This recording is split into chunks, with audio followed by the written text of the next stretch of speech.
So this seemed like a really good idea in April when I read 3 books and May when I read 4 books. I was like, a quarterly wrap up sounds like a great idea. I don't have to do a million wrap ups on my channel.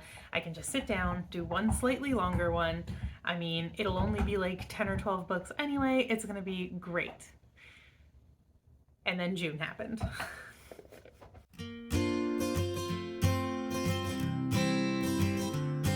In June, I read like, I don't even know how many. We have a lot to go over in this video. And I decided the best way to organize it, instead of just going month to month, I would do worst to best. So if you want to know what my best book of the last 3 months was, you're gonna have to stay tuned until the end. But let's just jump right into it because, like I said, there are a ton of books here. So the first thing that I'm going to talk about is a memoir that I read, because I rate memoirs, it's kind of a different scale than regular fiction books.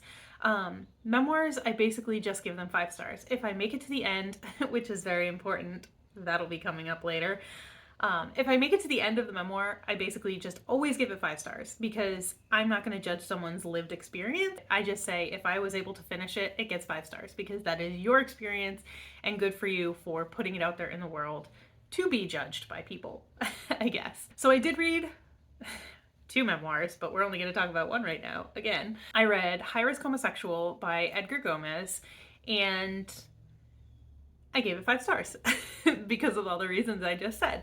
This is a coming out story of a man, Edgar, who grew up in a Nicaraguan household and like in America, but his parents were not okay with the fact that they had a child who tended towards playing with dolls, stuff like that. So they actually sent him to Nicaragua when he was like, I think 11 or 12, to live with his uncle who owned and ran a cockfighting ring, because that was like masculine, and they thought that having him in this environment would make him masculine. And his uncle actually locked him in a room with a girl overnight when he was like 12 or 13 or 14, like somewhere in that like young teen years, because he figured that that would make him straight if he spent a night with a girl. That's where it started. It basically went through his whole life until now. Things like his experiences with the Pulse nightclub shooting, certain just situations that you get in. Like it was a time. I enjoyed it. It was good. It was a memoir. It was his life. Again, I don't judge people's lives. I just read them. My first DNF was Whiskey and Gumdrops by Jean Oren. I DNF'd this at 8%. I just was not enjoying the writing. I didn't like any of the characters already. Like, if it's that bad at, like, within the first 8% of the book, I don't think I'm going to enjoy the book. And that was in June, and I just had so many other things that I was excited to read. So I just said, you know what? Forget it. I don't know as of right now if it's like a solid hard DNF or if it's a soft DNF and I'll go back to it someday. But like, I guess I kind of do, because if it was like gun to my head, you have to either read this or just delete it off your Kindle and never think about it again, I would probably choose to just delete it. So maybe that's what I should do anyway. The next DNF is the other memoir that I was reading, and I have strong feelings. So this book was actually sold to me. Well, it's Believe It. I don't remember the author's name. She's the founder of It Cosmetics. Marie something or something Marie. I don't remember. I don't care, as we're going to get into. And this was sold to me as kind of like a self-help, like girl boss kind of book. It was not that. It was a memoir. Okay, so basically I was reading this and I was just feeling very meh about it. And the more I read it, the more I was like, okay, thinking back on my rule about giving memoirs 5 stars if I finish them, I knew there was no way that I was going to get to the end of this book and be able to rate it 5 stars. So why am I going to continue reading it? But I did. I was like, well, I'm already more than like halfway through. Like, let's just keep going. And then she quoted megachurch leader Joel Osteen, and I was like, you know what? I just don't want to waste 3 more hours of my life on this audiobook. So I DNF'd it at 67%. What I didn't like about this memoir was, okay, it started, and the beginning of the memoir, like the forward or whatever, is literally like, hey, we're just two girlies having a slumber party, like doing face masks and drinking wine. Great. Love the vibes. Then she went into her life story. She was adopted by two loving parents, but decided that wasn't good enough for her. So she went out and found her birth mother, who didn't want anything to do with her and just pestered her until she did. Then, when she was 42 years old, she forced said birth mother to hold her on her lap and cradle her like a baby, because she never got cradled by her mom when she was a baby, even though she was adopted straight from the hospital. So she had two loving parents her entire life. Okay, fine.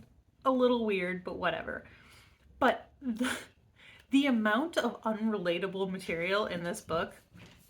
So her whole thing was, I started a beauty company because I felt underrepresented in the beauty industry. But then she goes on with her memoir, you can't have coffee, excuse you. No, that's mine. So she started this makeup company because she felt underrepresented in the beauty industry because she had rosacea.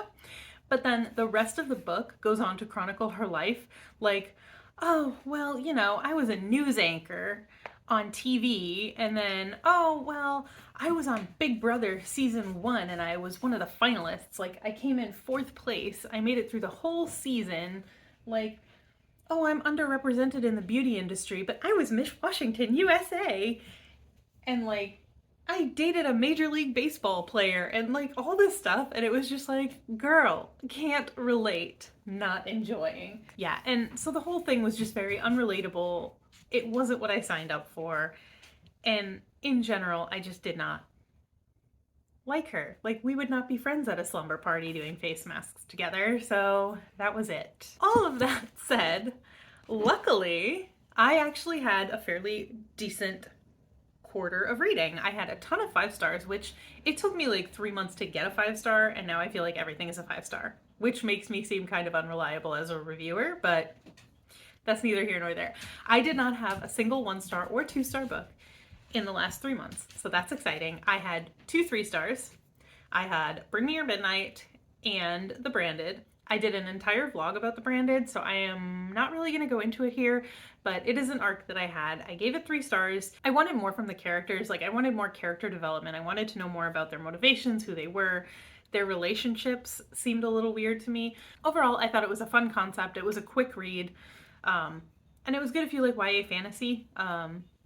It was kind of fun. Again, I did a whole vlog about it. I will link it up above if you want to know more about The Branded. So my other 3-star, Bring Me Your Midnight, I read because I had heard a few different people talking about it and saying they gave it 5 stars. So, as one does, I found it at my library and I gave it a read. This book, do I remember anything about this book? That's a good question. I guess that's the other problem with doing quarterly wrap-ups, is I don't actually remember anything I read. But in terms of what I wrote in my reading journal about this, I said it was a fun time, but I probably won't remember it, and that's exactly what happened. What I do remember is our main character lives on an island of witches, and every high tide, they have to give their magic to the water, or else they'll be too powerful and they'll like destroy the world or whatever. And our main character has just believed this her entire life until she meets this boy, of course, who shows her the dark side, basically. He practices dark magic and she gets involved with him, and we go from there. It was a solid read, 3 stars, like I said. If you like witchy books, I would recommend it. It was good. Then I had 4 4-star books, and this is where this concept gets a little confusing because one of these books is the second book of the first book that I haven't talked about yet, because the first one was a 5-star, but we will carry on. I read Death Masks by Jim Butcher. This was 4 stars, like I said. It was good, but I think it was like the 5th book in the Dresden Files series, and quite honestly, they all just kind of blend together. So Death Masks was my favorite in the series so far, but the problems that I had with all the other books in the series are still there. The descriptions of women, and that kind of thing. And there was also a questionable interaction with a 14-year-old girl. Oh, Happy 4th of July. People are doing fireworks. I don't want to sound like a creep, like, oh yeah, questionable interactions with 14-year-old, but it was okay. It wasn't. It was weird, but the book carried on, so it was whatever. It was very short-lived, and it was the 14-year-old that was questionable, not the adult. Not that that makes it better, but that's just how the interaction went. But I'm not going to get into any more than that because is that spoilers? It might be. My next 4-star was The Handmaid's Tale by Margaret Atwood. I think everybody knows about this book at this point. Women are used as breeding stock, basically. It was really good. I'm glad I finally read it. It's one of those books that I've been meaning to read for a really long time, and I finally got my hands on the audiobook from my library. I listened to it, and I'm glad I did. My next 4-star was the first book that I have physically, which was House of Sky and Breath by Sarah J. Maas. I'm enjoying this series. I am actually at this point already starting on book 3.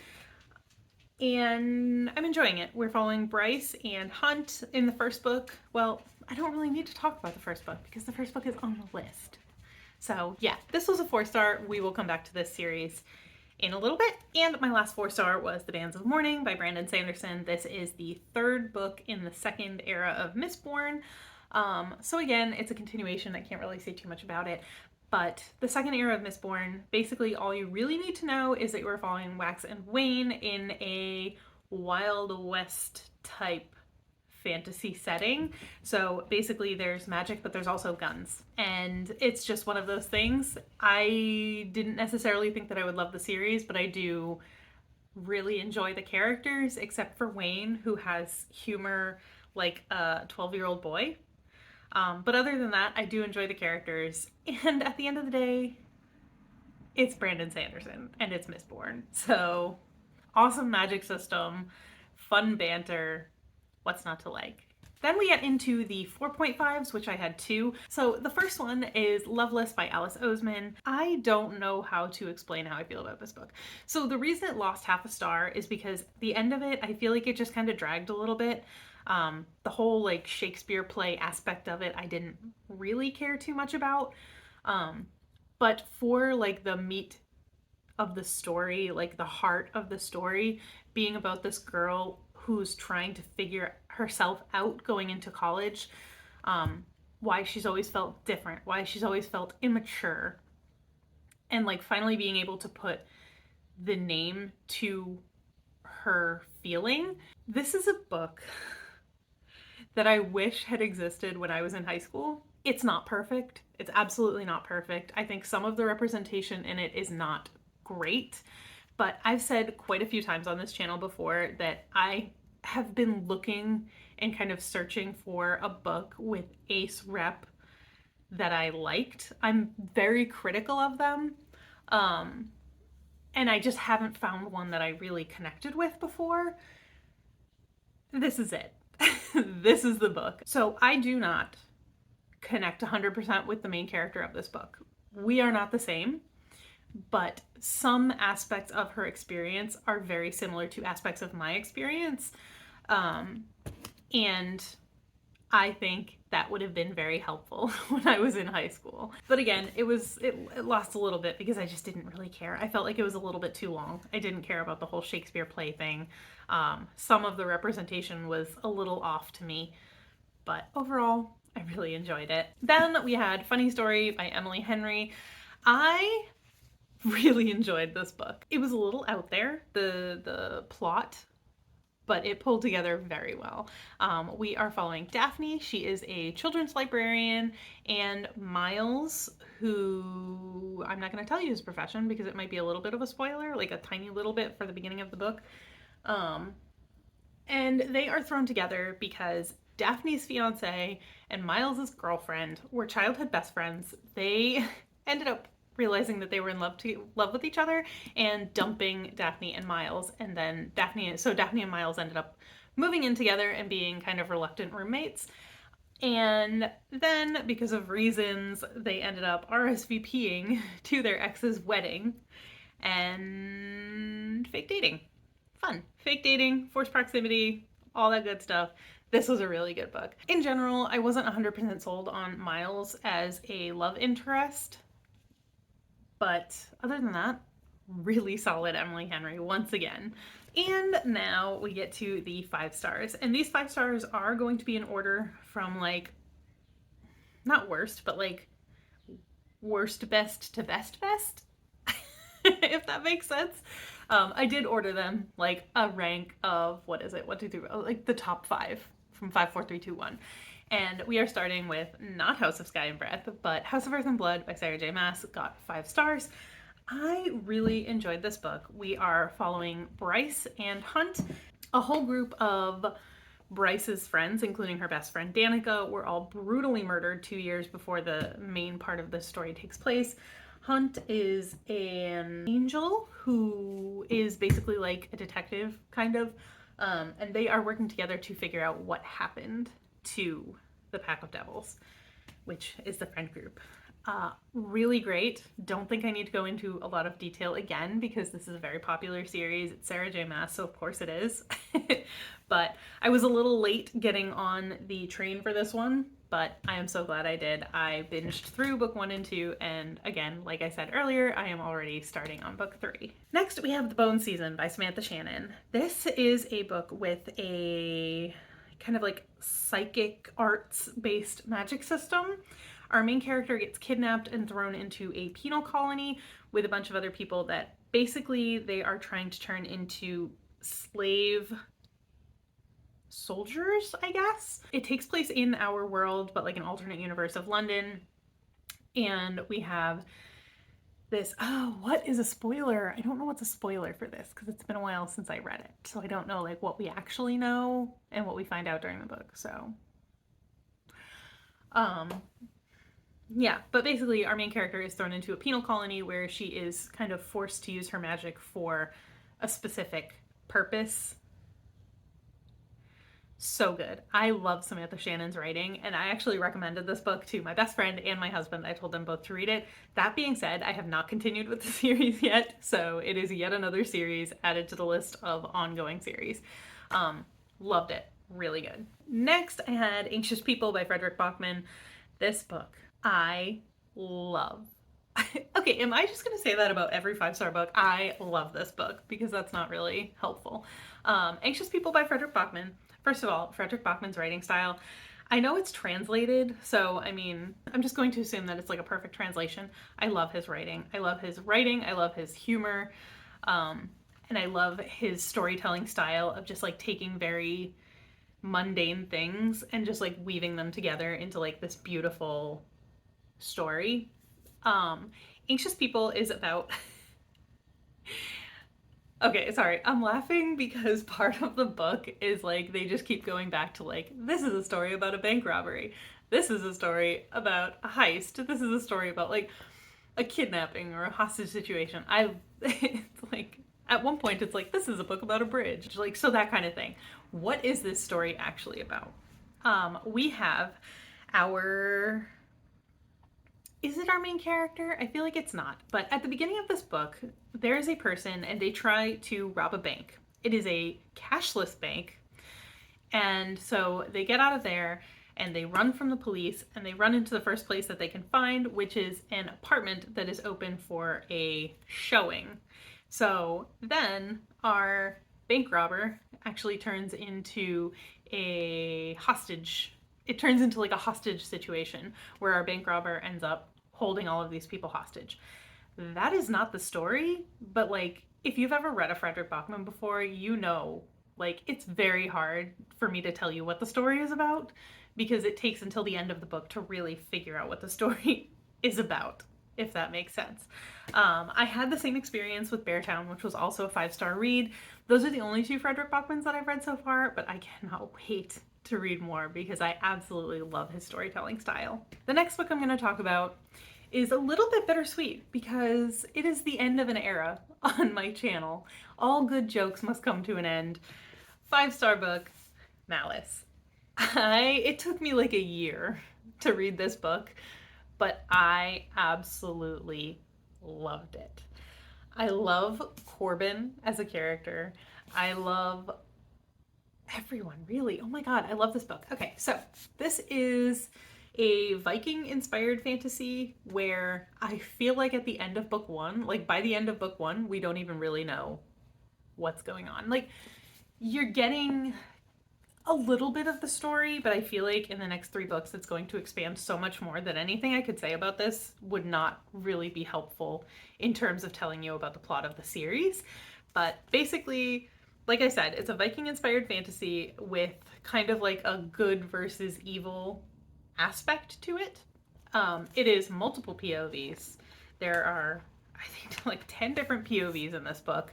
But in my opinion, we are following our main character, Corbin, who is a 14-year-old boy who is just trying to become a warrior.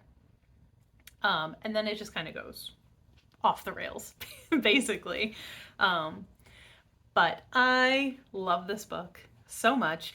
There are dragons, there are giants, there's fighting, there's family dynamics. This book pretty much has everything that I love in a fantasy. So again, I don't know why it took me so long to read it, because I loved every second of it.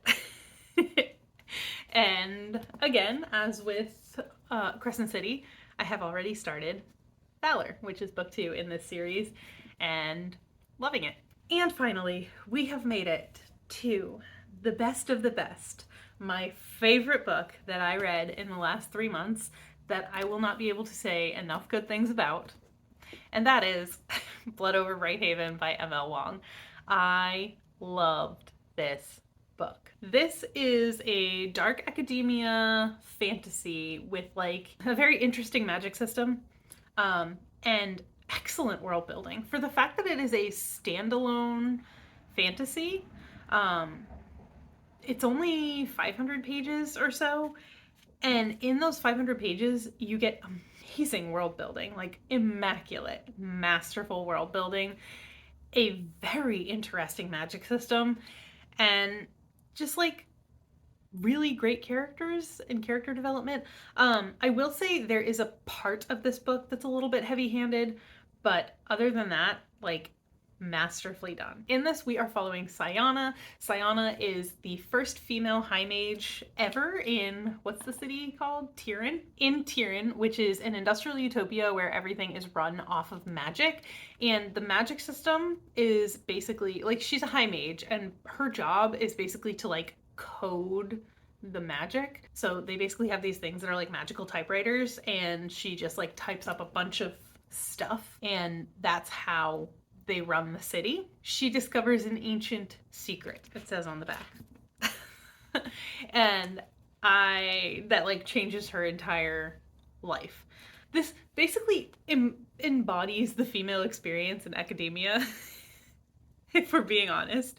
Sayana is seen as less than just because she's a woman. When she gets to her new office and like starts her new job, the men there decide that they're gonna give her a janitor as a lab assistant instead of like a qualified lab assistant. They basically do anything they can to hold her back and make her feel like she is not welcome there and like she is less than just because she is a woman. Absolutely loved it. If any of that even sounds remotely appealing to you, absolutely read this book. So this book was indie published. This is an indie copy. It did just recently get picked up by a publisher, so it will be coming out under a publisher or like through a publisher in October. I did already pre-order the first edition, so I'm gonna have 2 copies. I'm gonna have this copy and the first edition. Gorgeous. It looks like it's going to be absolutely gorgeous. I'm so excited. Best book ever. Best book I've read so far this year, I think. What else have I read this year? Can I make that claim? Is that okay to say? Yeah. Best book I've read so far this year. Absolutely loved it. Would recommend to pretty much anyone who loves fantasy, dark academia, books about female struggle, books with a lot of class struggles, and like classism being a thing. And also there's just an entire portion of this book that's dedicated to the idea of just because you wrong someone and you apologize doesn't mean that they owe you forgiveness. I love that. I love that as a concept. I love that as an idea. And that rings very true in real life too. No one owes you their forgiveness. So there are just so many good things in this book. I don't know how to explain it. I am not eloquent enough to explain all the reasons that I love this book. But I think if any of that sounds even remotely interesting to you, you should definitely pick up this book. It is by far my favorite book so far that I have read this year. And I can't sing its praises enough. Read it. Read it, please. And that brings us pretty much to the end of this video. It has been a long time already. I just have one more book that I did want to mention because in my TBR Bakery for July, I had said that I would be finished with this book, and I am not. So that is How to Love a Jamaican by Alexia Arthurs. I read one more story out of it and then I stopped. So I do have to finish this. This is a carryover. I believe this is the only book that I'm carrying over into July. So yeah, that is the end of the video. It ended up being a lot longer than I thought it would be because, like I said, this concept sounded really good when I had only read 3 books in April and 4 books in May, but then I read 1, 2, 3, 4, 5, 6, 7, 8, 9 books in June, and this video got a little off the rails.